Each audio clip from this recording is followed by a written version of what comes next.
हीरे मोती की कहानी। घाट के किनारे एक साधु अपना डेरा डाले हुए था।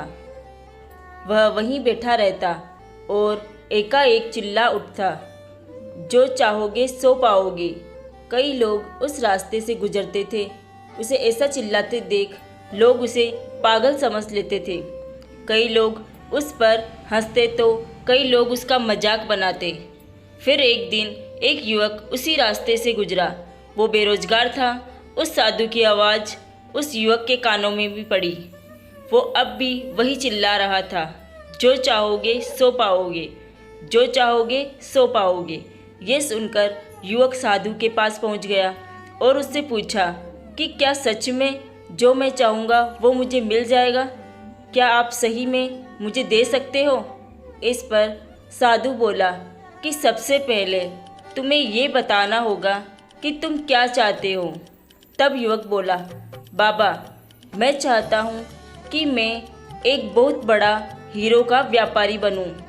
क्या आप इस इच्छा को पूरा कर सकते हैं? साधु ने कहा, जरूर बेटा, मैं तुम्हें 2 चीज़ें देता हूँ।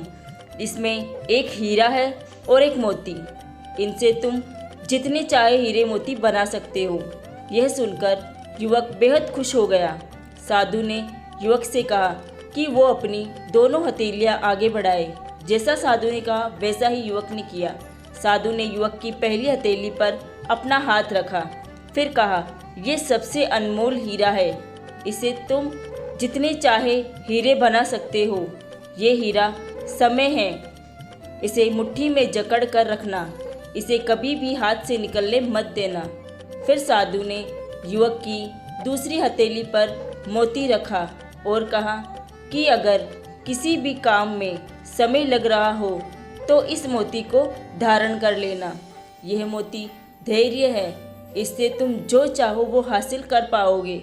साधु की बातें सुन युवक ने धन्यवाद किया और वहाँ से चल दिया। साधु से उसे 2 गुरु मंत्र मिल चुके थे। उसने सोच लिया था कि वो समय नहीं गवाएगा और धैर्य से काम लेगा।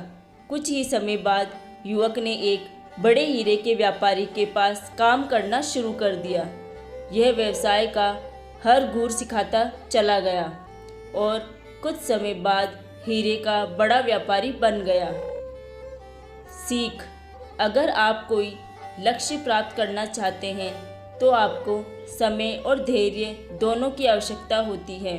बिना समय व्यर्थ किए अपने लक्ष्य की ओर बढ़े, साथ ही किसी भी समय में अपने धैर्य का दामन न छोड़े।